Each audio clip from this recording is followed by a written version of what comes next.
You're listening to Curiosity Invited with David Bryan here on LA Talk Radio.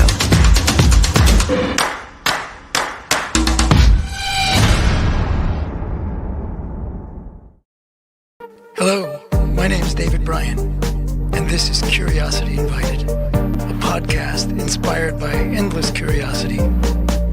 Tune in for an open-minded conversation about interesting and important things.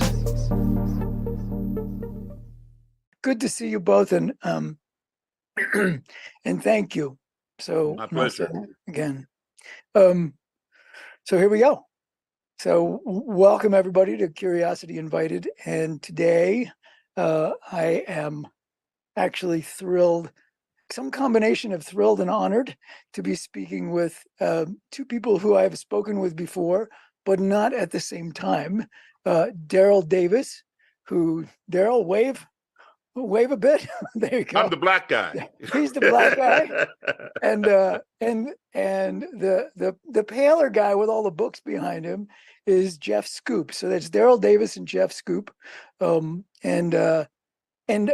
we've had lengthy individual conversations, which are up on the YouTube channel, et cetera, et cetera. So I would urge you all to, if you're interested in finding out more about these two gentlemen's very rich lives, go there.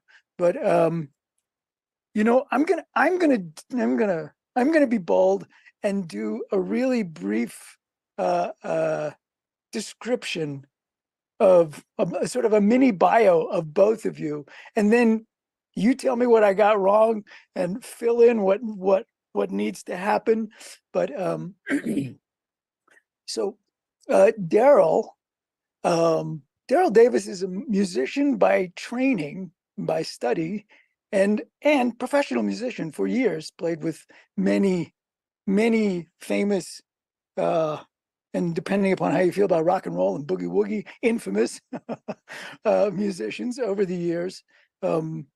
He is well known for that, and I would say, especially as the world of online, the online world has grown, Daryl is probably more famous, more well known for his story. He's a lecturer. He is a studier of human beings, and his claim to fame is that, well, the way the media talks about him, the way people usually talk about him is, oh, he's the guy who gets people from the Klan to leave the Klan and give him their robes. But he's quite specifically, he's quite careful about not making that claim.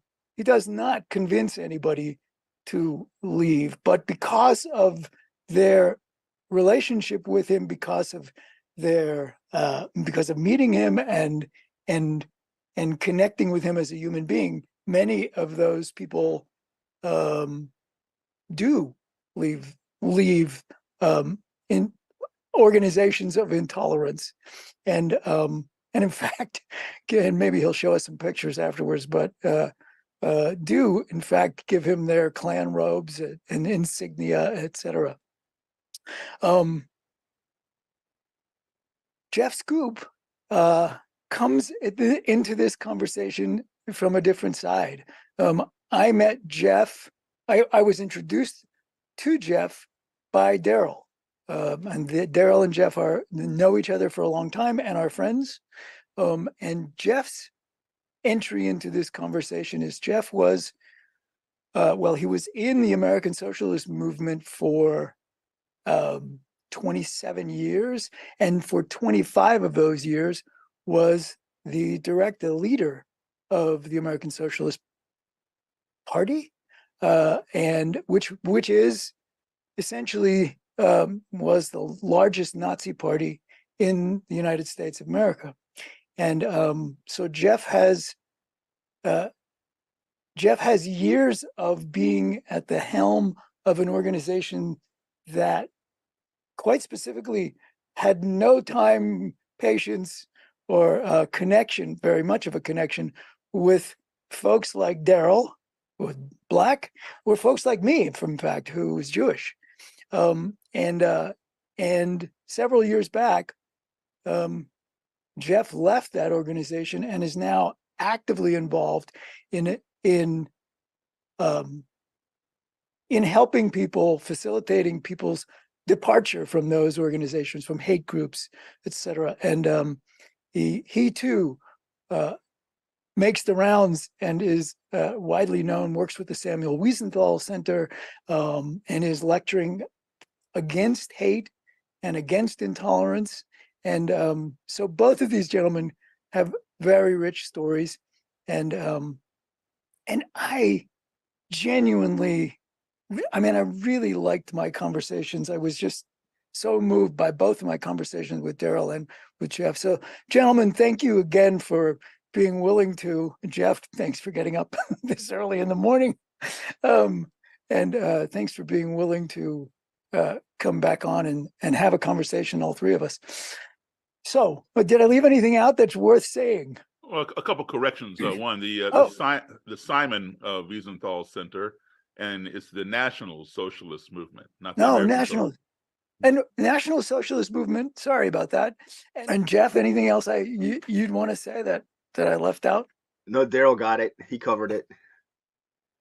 Well, the question that's one of the questions that's sort of been pressing on my mind, and I think worth saying is that Daryl's upbringing was not a cliched, the cliched version of what Black people's experiences in the United States of America. He didn't grow up in the hood. He didn't grow up surrounded by rap music. But in fact, Daryl's parents, Daryl's dad, was in the Foreign Service, and so Daryl grew up in various places around the world, and was exposed to, was friends with people from all over, people from various countries and various cultures, etc. Jeff grew up, as I recall, in Detroit. Is that right? No, I'm in Detroit. I've been in Detroit for quite a few years, but I grew up in rural Minnesota. Oh, that's right, in rural Minnesota. Yeah. And working middle class family. Yep. Americana. And Jeff, you can tell that story if you want. I know you told it on the other podcast, but how you drifted toward the National Socialist Movement or Nazism or that. But I guess I want to ask you about how you have been affected over the years. Did you join that movement with, for a lack of a better way to put it, sort of hate in your heart, and so sought some way of expressing that, or was it a drift in that direction? No, originally a fascination with my family history. My grandfather fought in the German army in World War II, and I wasn't brought up to hate or anything like that. It was just this fascination with the history and the family history, and the hate came later. The hate came after being involved, being propagandized, reading anti-Semitic tropes and all these type of different things. So hate was something that was fostered there. It wasn't, and that's typically how it works for most of the people that are involved in it. You do have some people that are just, they're just hateful, and they'll tell you, I hate Black people, I hate Jewish people, and they join. But typically that's not the case. That hate is fostered and developed in these movements, and originally why people are joining is they think they're doing something good and noble, and of course we know it's not, but that's the mindset, that's the psychology of it, is they think that they're just like anybody that's joining a cult or any kind of extreme movement. They don't believe they're doing something bad. They believe they're doing something in their heart that's good, and that's why it's understanding that is part of half the battle to reach somebody too. Mm-hmm. Was your upbringing religious? Did you have a family that did you guys go to church and like that? My dad was a Christian, so we did go to some church and stuff growing up. It wasn't a huge, it wasn't every single Sunday or anything like that. When we were really young, most Sundays we went because my dad's parents, my grandparents on that side, would have Sunday get-togethers and things like that with the family. So it was pretty regular at that point. But as we got older and as my grandparents on that side passed away, we didn't have as much church growing Yeah, up. But got it. And Daryl, how about you? I mean, were you a church family? Yeah, we went to church here in this country. There was not necessarily a denomination. I'm also a Christian, but there was not a denomination of our Christian faith, overseas. So we rarely went to churches over there. But later on, when I became a teenager and until my young adult years, I was a deacon in my church. Oh wow, so you were in it. I was in it. Yeah, yeah. And your story is so different, right? I mean, you grew up in, as ecumenical and a rich an environment as you can imagine a kid growing up, right? Bumping into people of all sorts of cultures and countries and languages, etc. And I love I hate, but I love that the story of your confusion, when for the first time in your life you bumped into people who didn't like you specifically because of the color of your skin. What was confusing to me, well, as I first started traveling overseas to different countries at the age of 3 in 1961. I was born in 58. And my first exposure to school was overseas. Anybody who had an embassy in the countries in which we were assigned, all of their kids went to the same school. So I was in school with the Japanese ambassador's kids, the ambassador from France, the different people, Yugoslavia, Nigeria, Russia, whoever had an embassy there, all their kids went to the same, international school. And so that being my first exposure to school, that was my norm. Mm-hmm. And when I would come back home, I would either be in all black schools or black and white schools, meaning the still segregated or the newly integrated. And there was not the amount of diversity here in my own country that I had overseas. But also, uh, my parents took me all around the world. You're assigned to a country for 2 years. And during that 2-year period, before you come back to the States and get debriefed, you're given 2 sets of vacations. One is called home leave, and one is called R&R, rest and recuperation. And most Americans would come back here for their home leave or an R&R. My father figured, well, listen, since the government's paying for it, let's not go back home unless there's an emergency back home, because we're going back home anyway at the end of the 2 years. Let's go explore the world. So on the government's dollar, we went to Asia, went to South America, went to other places in Europe, Africa, whatever. And I appreciated that, during those years that I was overseas. But as a kid, you think that every kid does what you do because you don't know any different. Right. And it wasn't until I would come back home, every couple of years or whatever, and I would be in our history class or our geography class, and we would be studying the pyramids, the Sphinx, the Berlin Wall, the Eiffel Tower, the Mona Lisa, or whatever. I've been to those places. I stood 5 feet from the Mona Lisa before she had that shroud around her because somebody threw liquid on her picture. Yeah. I've been in the Eiffel Tower. I've been inside the pyramids. I've been inside the Sphinx. I've touched the Berlin Wall. I saw King Tut in his original coffin in Egypt, in Cairo, before it went on tour and came to the Smithsonian here in Washington, D.C. I was about to say, you're not that old, man. He wasn't alive, was he? No. Oh, I hope not.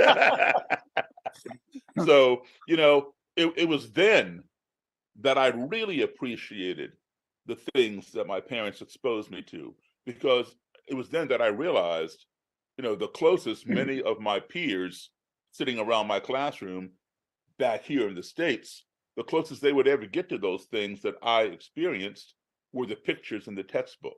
Right. Because most Americans, don't travel. In fact, the U.S. Census Bureau says that only 37% of Americans have passports. So I really appreciated that. And what does all that travel mean, other than I have a bunch of frequent flyer miles and hotel points? It means that I have been exposed to a multitude of cultures, ethnicities, languages, religions, ideologies, and all of that has helped shape who I've become. That does not make me a better human being than somebody else who perhaps is less traveled. But what it makes me, or what it gives me, is a better and broader view of humanity. And Well, that's let me what I ask try you, to convey vicariously to people that I meet. yes. But let me ask you, when you are doing all this traveling, or since, did you bump into, I mean, look, there's bigotry and prejudice all around the world in one sort or another. Yeah, Did you bump into, I not bumped. necessarily directed at you, but in Asia, or in India, there's the caste system, and Sure, what there was, right? And officially there absolutely, was. absolutely. Like when I lived in Africa, for example, there was tribalism in some cases, vicious tribalism. Hmm. A guy down the street from our house, um, he was of another tribe, and our we when you work for the embassy, you have guards, you have different domestic workers, for the family. And this guy, his guard, who was also a member of that particular tribe, um, I went over to play with a friend of mine, and my guard walked me down the street to this little girl's house, and their guard beat up my guard, just beat him up on sight, just beat the daylights out of him. I had never seen a fight before in my life. I was a little kid, but I remember like it was yesterday. And I stood there crying. My guard was laying on the ground bleeding, and this guy was kicking him and beating the daylights out of him. And I had no idea why. Now, of course, And there it were was because he was from a different tribal group. different tribe. Yeah. Oh, Now, it wasn't. I mean, later I found out it yeah. wasn't some conflict they had personal. It was Hmm. it was a tribal thing. But that does not speak to all people in the tribes. Sure. Some of them, while they may not agree, they're cordial, or they get along. But this guy just had a thing against this particular tribe. Yeah. Yeah. And of course, I mean, and we don't understand that over here. Just like in Northern Ireland, you have the Protestants and the Catholics who Right. don't get along, right? I mean, I guess Right. some of them do. Over here, we don't even think about it, Yeah. you know. Remember years ago, did you ever watch, were either of you watchers of the original Star Trek program? Oh, that is the Uh, only Star Trek program, my friend. Yes, I Captain agree. James T. Kirk. I Yeah. completely agree. I completely agree. But although I did come to enjoy Picard, but there was one episode where these two aliens were sort of, one was chasing the other and seeking refuge, and and each of them had one half of their White, the other bodies half white black. and the Yeah. other half black, and yet they were enemies, and they were like, the people from from the Federation were like, what's the problem? You guys are both the same. And they're, well, no, he's white on the right side and we're right on the left side. And it really does. I mean, Ireland and England so remind me of that. It's like, you could not pick these people out of any group. Like, there's no way to distinguish those people. Well, And the bitterness was unbelievable. yeah. And Gene Roddenberry, who was the creator of Star Yeah. Trek, he Yeah. was a visionary. He was a genius. In fact, the very first interracial kiss on TV was on Star Trek between Captain Kirk and Lieutenant Uhura. That's right. But before Star Trek, now understand how I grew up over here. All right, I watched the Andy Griffith Show. All right, I watched Leave It to Beaver. And before Star Trek, there was a show called Lost in Space. Remember that one? Oh yeah, sure. Now, the family on Lost in Space was called Space Family Robinson, right? And had Yes. Will, Penny, Judy, the father, the mother, Wow. and You're a the TV guy. assistant. Yeah, and the robot, right? Now, these people and Dr. Smith, right? They traveled all over the universe trying to get back to Earth. They encountered green people. They encountered people with 3 eyes, 4 arms, purple people. You name it, they encountered it. The only thing they didn't encounter anywhere in the universe was a black person. Yeah. There were no blacks on that TV show. Nowhere in the universe.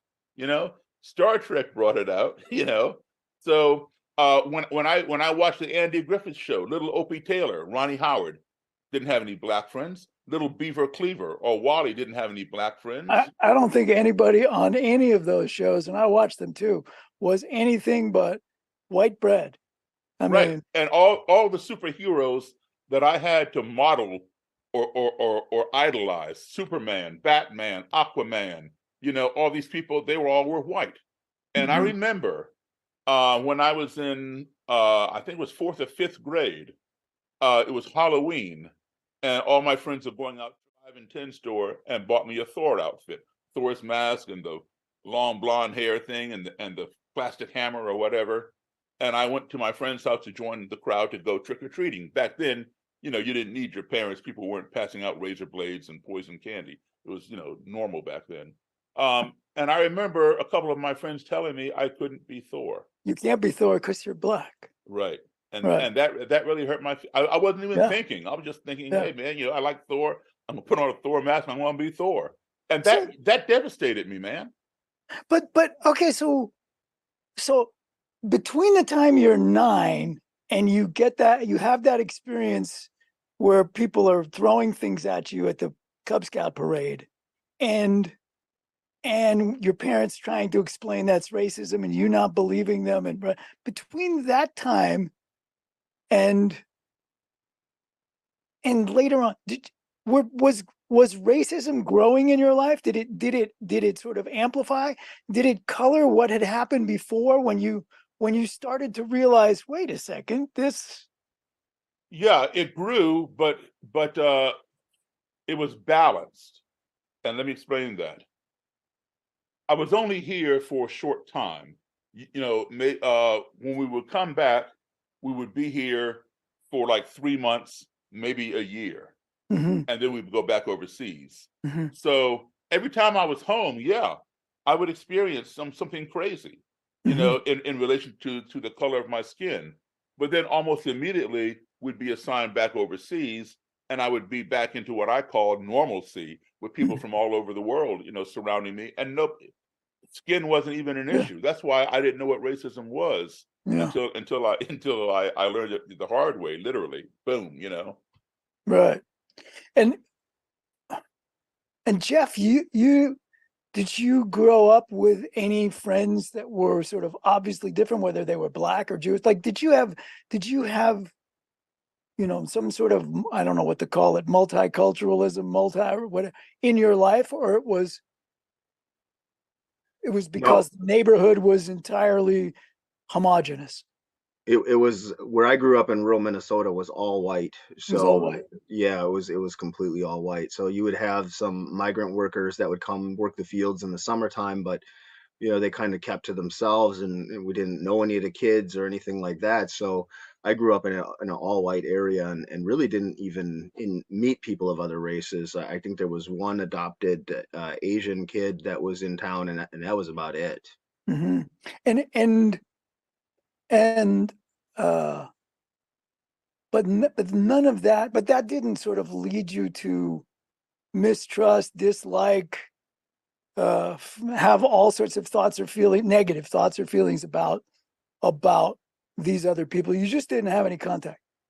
Is that right? Yeah, there really was no contact. So it was you know, being propagandized later on, you know, and hearing all these different you know, racial stereotypes and things like that, and feeding into the big lie basically Yeah. was, you know, when you start looking for a scapegoat and you dehumanize someone else, you know, you don't see their humanity, and that's what I think that's the easiest way to explain it, is you just don't see the humanity in the so-called other, or you know, when you're othering Yeah. someone, meeting someone like Daryl, meeting other people, and then Daryl specifically, when he talked about how racism and hate affected him, these were things that when you're involved in this stuff, you don't think about that. I mean, you might hear it on the television, you might And that's You also what had Daryl did. you had nothing to compare it with, right? Like if you grow up in a homogenous world and then people start telling you about black people this, Jewish people that, Asian people whatever, there's no, you don't even have, any bumping into experiences from your past. So yeah. Well, You know what's go ahead, Jeff. I was Please. just going to say what's really ironic about it is as well is over all the years that I was involved in it, most of the violence that I experienced or most of the bad experiences I've had, scars that I have from fights and attacks and different things like that, almost entirely all came from other white people. I really have not had bad experiences with minorities. Now, a lot of people in the movement had, but for me, I just didn't have those negative experiences. So a lot, it's really it's ironic. It's ironic, I guess, is the Yeah. best way I can explain Yeah. that. So, Well, sorry, I forgot you off, Daryl. no, not at all. To reverse quote somebody, let me say this to what Jeff just said. There are hateful people on both sides. Absolutely. Yeah, that is a little bit. But when when I first met Jeff, and I That's don't what I was know. going to ask. How did you guys meet? How'd that happen? Okay, well, a documentary was being made on the work that I do. Oh, that's and, right. and it's called Accidental Courtesy. So anyway, yeah. So the producer and director were flying me around the country, and I was meeting with different KKK people and interviewing them, a chapter of Black Lives Matter, Mhm. and Jeff, who represented the National Socialist Movement, the largest neo-Nazi organization in the country, was invited to be interviewed by me. I did not know Jeff personally. I knew who he was. I knew what he stood for. I'd seen him on TV. I'd read about him, etc. And so the game plan was, we were in Alabama at the time, and he was invited to come to Montgomery, Alabama, where this meeting was to take place. And ready, and I drove over to the spot from the hotel. And as I was parking, I saw Jeff and sitting with a young lady on a bench right outside the grill place. It's called Chris's Grill or something like that. And we had a good conversation. There were some things he said that I agreed with, other things he said that I did not agree with, but we laughed and joked about some things. And I can tell you, when I met Jeff, I shook hands with a stranger. But despite who he was and his views, when I left, I shook hands with what I believe was a friend, because I could see some commonality in us. Even in that first meeting. Even in that first meeting, I could see who this person was. And in fact, after the interview, when the cameras were off and all that kind of stuff, I pulled Jeff aside, and he and I had a little private conversation, just a man-to-man talk, if you will, about women, for for example, and and we exchanged phone numbers. And Jeff, like, had you heard about Daryl before this? Did you know you were going to meet this guy? No. Well, No. yes and no. Yes and no. So I had heard about Daryl. Of course, I knew about him and his work and all that. And normally, with when filmmakers would contact me, I would do due diligence. I would look up who the filmmaker was, all this kind of thing. For whatever reason, whether it was fate, I don't know. I was being reckless, whatever it was. He told me, and I was like, "Oh, wait a minute! This is the guy that gets people out of the Klan." I knew who he was at that point, but a lot in common. It was very surprising And for me. where were you in your, like, in the trajectory of your 25 years? Like, were you contemplating, geez, I'm not sure this stuff is for me, or were you like fully in it? You were the director of the National Socialist Movement and you were like up to here in it. Like, where were you when you met Daryl? Where were you in that span of your life? I mean, I think I was pretty hardcore still at that point. But it was right around that time period. Like I always feel like Daryl kind of planted some of those first seeds. Detroit, living here in Detroit, I moved here in December of '07. but also being here in Detroit and experiencing, multiculturalism, I guess you could say, or meeting people of all different races. White people are the minority out here. So it was having that experience, and then actually meeting Daryl person to person, I think was the first major seed for me in the change, because I wasn't having a lot of those interactions with people of other races. And Daryl, how long? I mean, obviously not to the day, but how long had you been doing, the work that started with the various Klan members at the, at that fateful moment in the bar? Well, it actually started a little bit before then. I had an encounter with one of Jeff's predecessors, if you will. The first Nazi party, if you will, or neo-Nazi party in this country was called the German American Bund, and then it spread, and an offshoot of that became the American Nazi Party, Right, which was founded by a fellow named George Lincoln Rockwell, right. about 30 minutes from where I'm sitting right now in my house. It was founded in a place called Arlington, Virginia, which is right across the Potomac River from me. I could be there in 30 minutes. And George Lincoln Rockwell was a major proponent of the ideology of Adolf Hitler. And he was always confronting in person Martin Luther King. They were always getting into it. Well, he had his right-hand guy was a fellow named Matt Cole, Koehl. And George Lincoln Rockwell was murdered by one of his own American Nazi Party members, a fellow named John Palter, who got out of prison just a little while ago. He's dead now. But anyway, they got into an argument about something, and Palter shot and killed Rockwell. And so Matt Cole took over the organization. And Matt Cole, his right-hand guy was a fellow named Martin Kerr. And we had a class in my high school called, and ironically, one of George Lincoln Rockwell's daughters taught at my school. Now, she had long ago disassociated herself from her father. Wanted nothing to do with them, didn't even want people to know that they were even connected. But anyway, we had a class in my school called POTC, which stood for Problems of the 20th Century. And we had a great teacher, and the class was for seniors, but I was taking it as a sophomore, as a 10th grader. And our teacher would bring in different speakers to talk about different things, abortion, this, that, controversial topics, right? It's 1974. I'm 15 years old in 10th grade. And he brought in the head of the American Nazi Party, Matt Cole, to my school. And Matt Cole came with Martin Kerr. And they stood in the front of my classroom, and myself and another black guy, I think his name was Herb, if it was Herb, were the only blacks in this particular class. We had more blacks in the school, but in this class. And Matt Cole espoused all these views of white supremacy. And I'm just sitting there looking at this guy wow, And then he pointed at me and pointed at Herb and said, "We're going to ship you back to Africa." And then he took his finger and made a big sweeping motion across the room and said, "And we're going to ship all you Jews back to Israel." And I just sat there again, looking at the guy, kind of dumbfounded. I'd never heard an adult talk like that before. And so I didn't say a word. And one of my classmates said, "Well, what happens if they don't want to go?" And Matt Cole said, "Oh, they have no choice.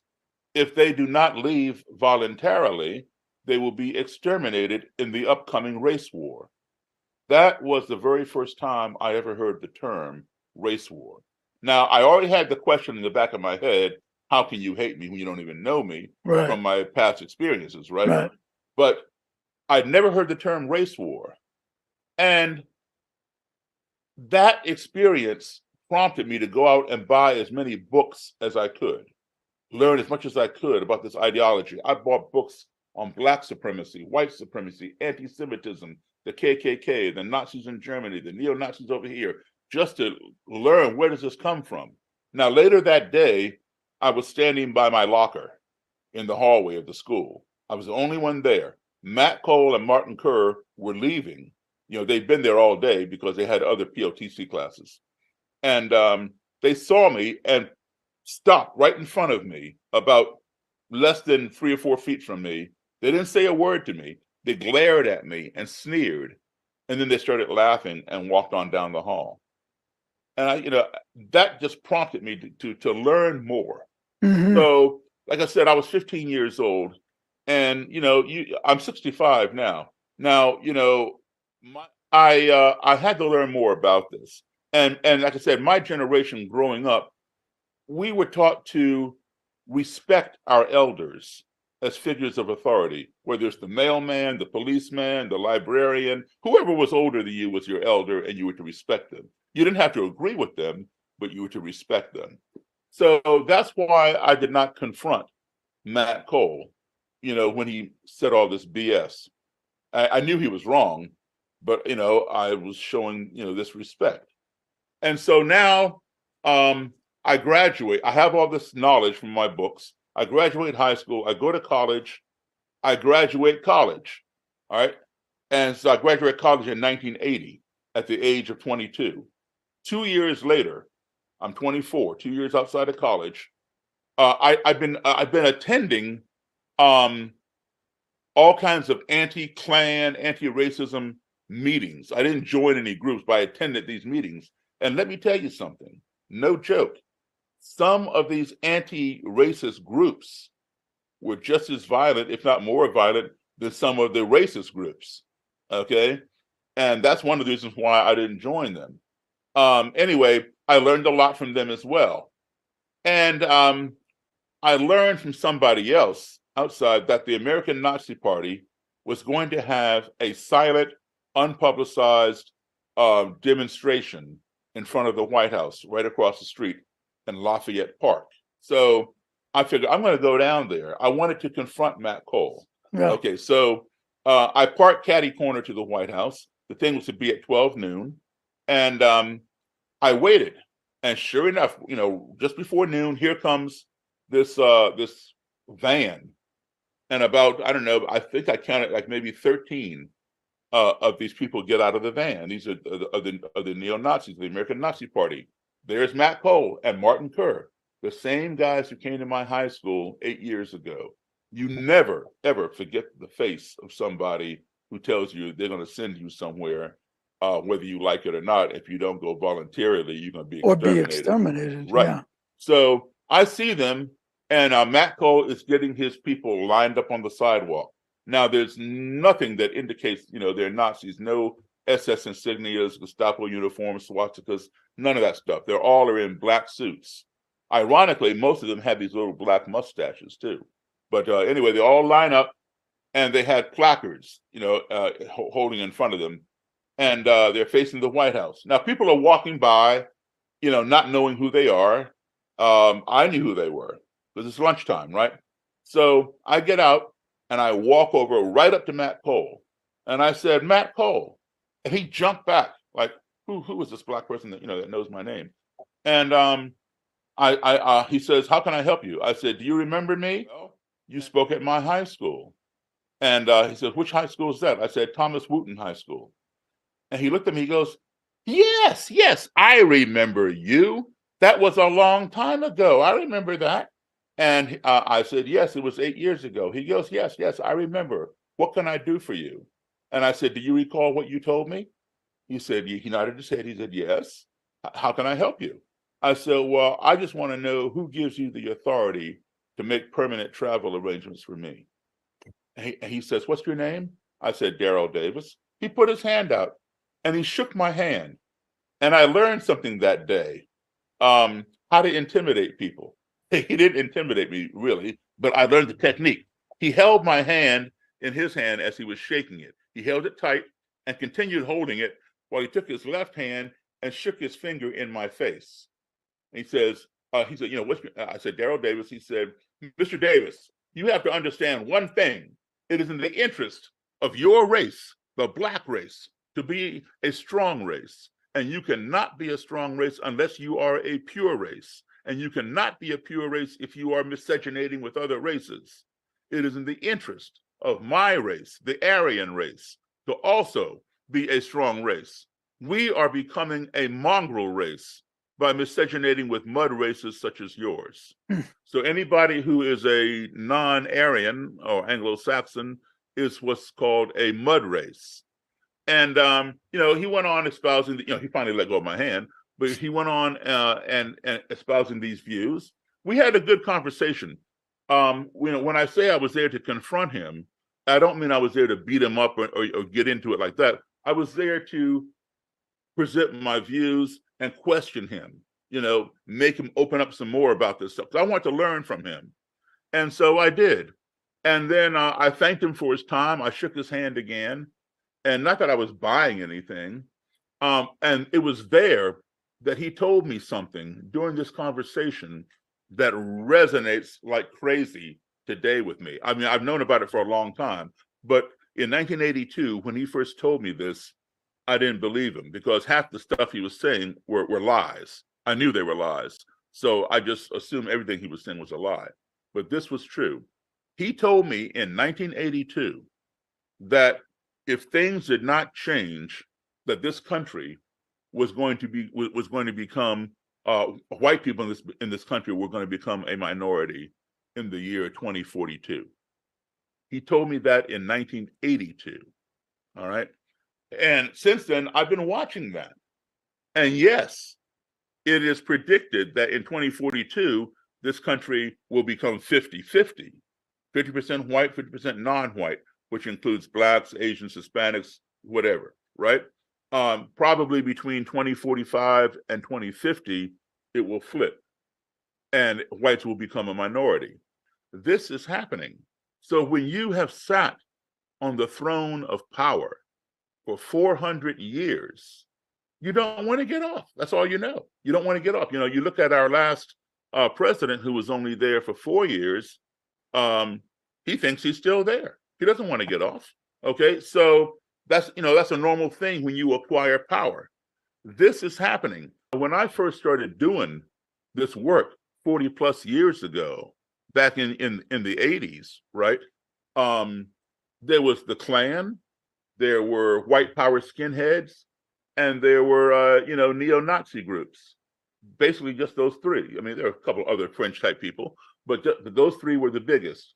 Today you got the National Socialist Movement, the KKK, the alt-right, the Vanguard, the National Alliance, the One Percenters, the Three Percenters, the Proud Boys, the Boogaloo Boys, the Oath Keepers, on and on and on. Right. And they're all saying, come join us.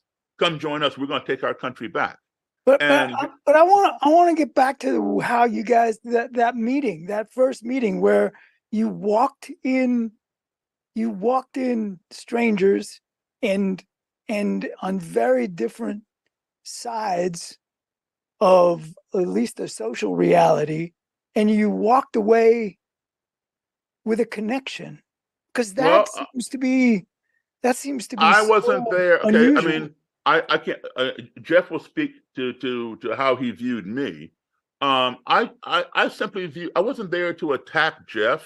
I knew what his views were. I didn't buy into them, but I was there to listen to Jeff and try to figure out where's he coming from that gives him those views. If I can understand that, how he acquired those views, then I'm better equipped to address them. So I'm there to learn from him. And of course, if he would say something that I would disagree with, I would challenge him on it, and he would respond. And, I challenged him on a few things, and then he had to concur with a couple of the things that I said. And then a couple of things, we laughed about. But I don't think at any point did he feel that he was under attack.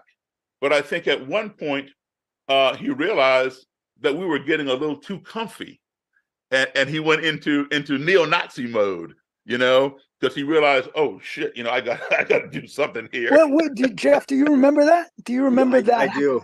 I remember that vividly. Yes, so because can you say something about that? On my side of things, I was, this was the reason I agreed to be in the film, or any type of films, was for propaganda purposes. Even though we knew from the NSM standpoint it wasn't going to be positive, it was still an opportunity to try to get the message out there. So I was willing to meet. And as Daryl said, we're sitting there and we're just having this conversation. It was very relaxed. We were getting along. And in my mind, it's like the wheels started turning, like, wait a minute, we're getting along too well here. You might read about it or something like that, but when you're sitting across from somebody that's actually sharing a very interpersonal story like that and how it affected them, if you can't see or feel their pain or what they've been through, I mean, that's it. That is tapping into that humanity. And when you're involved in these movements, you're kind of blind to that. So Yeah. Well, plus you also sort of have, like pulling away the curtains, and that's We were going to meet in this little hot dog grill, hot dog hamburger grill. And so the producer and director had rented me a vehicle to drive and left me in the hotel, and they were going to go to the grill, get all set up, and then Jeff was going to come and be sitting in the booth, and they would call me and tell me, okay, time to come over, and they would film me walking in and greeting Jeff and sitting down and having this interview. So they would capture our very first meeting on camera and capture the interview that I would do with him. So that was the plan. And they called me and told me, they're ready. And it was very famous because that's where Hank Williams used to hang out and write songs. At the counter, he wrote "Hey Hey Good Looking" about a waitress in there. Anyway, I saw this guy that appeared to be Jeff sitting on the bench with this young lady. I'm thinking, well, that's the dude right there. I thought he's supposed to be inside. So I was a little confused. But hey, I'm going to get out and greet him, say hello.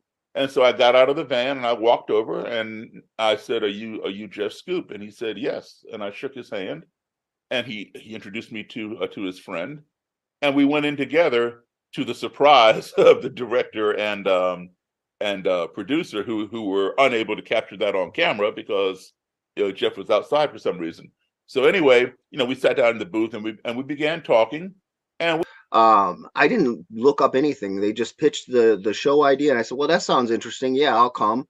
And so when Daryl walked up, like he was explaining, I didn't know who he was until he told, but not before that. So I wasn't prepared to meet Daryl Davis, and I was really I might have actually. I'm glad I didn't, because I probably would have been a little more hostile coming into the meeting. And he is such a nice guy. We got, like you said, we just hit it off right away, and I had the same feeling about it. It was like, wow, this guy's really intuitive. He's really bright. He's interesting. He's funny.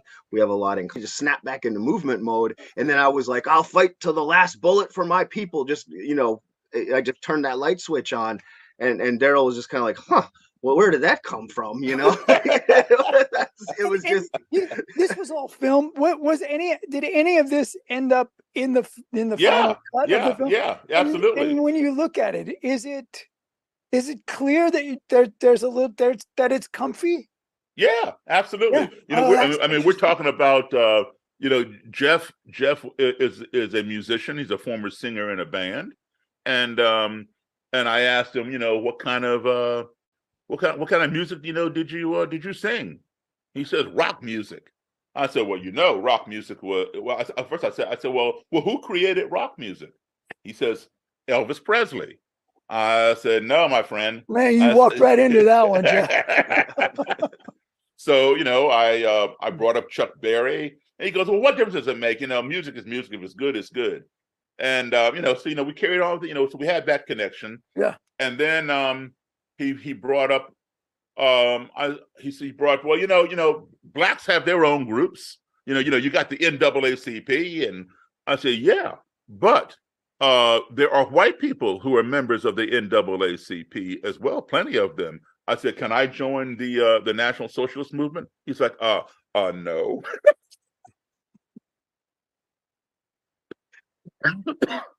What was that? I know this is a crazy question and you may have no memory of it, but that was the first meeting and you walked away with some felt sense of connection. What was the second meeting? Like, when did you guys see each other again, and for what purposes? And like, how did that, because there's this amazing transformation, especially in Jeff's case, right? At the end of that first meeting, like I said, I pulled Jeff aside and we had a little conversation and exchanged phone numbers.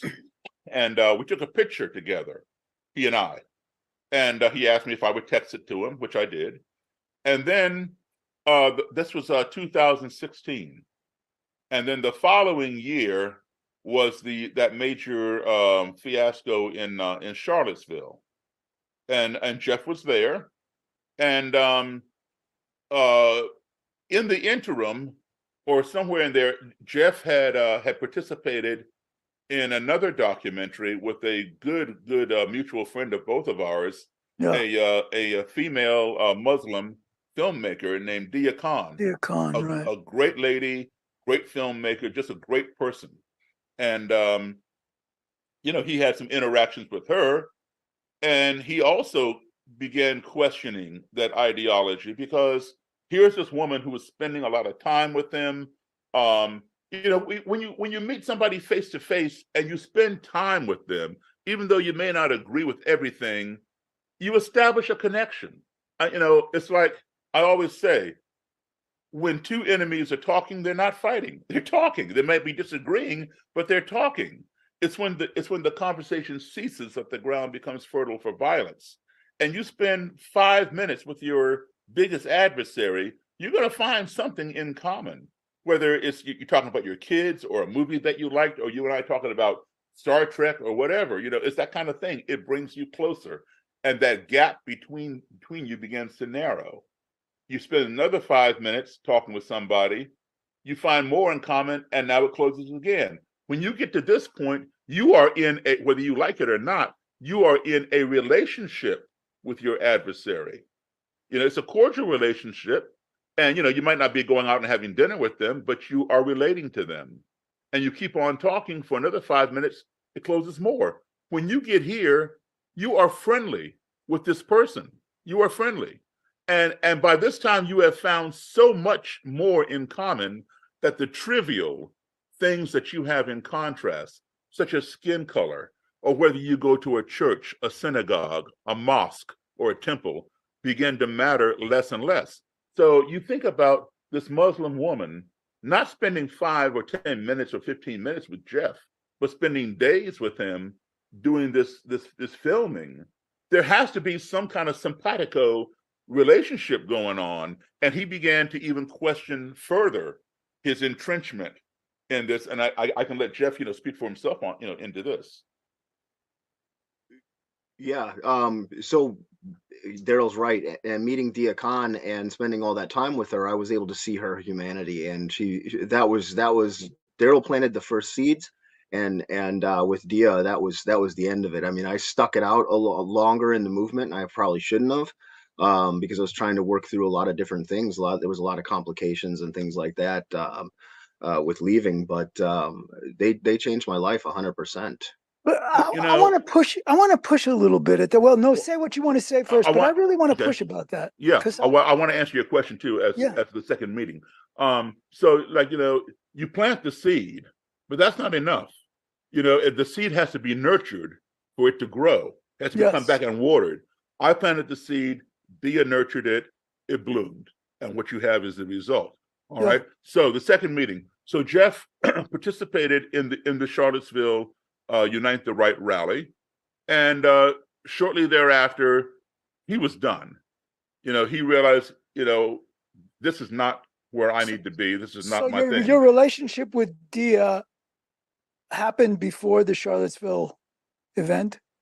Before, during, and after. Oh, I see. Okay. She was there with us. She was there with as me. well. Yeah. Got it. Yeah. Okay. Sorry. Okay. So I had heard, there was talk, circulating around that, that Jeff was, he'd gone off the radar for a while. I guess he was, introspecting. And, and then I heard that he had resigned from the movement. He was leaving, he left. And, of course, there were rumors abound. Oh, it's just, fake. All those people are in trouble. He's just trying to distance himself so he doesn't get in trouble, blah, blah, blah. But, like I said, I saw something in Jeff when I met him. I saw something in his heart. And listen, I've been doing this for over 40 years, and I can tell when somebody's BSing me. I know when they're telling me what I want to hear, and they have some other agenda going on. All right, but I saw something genuine in Jeff. You're listening to Curiosity Invited with David Bryan here on LA Talk Radio.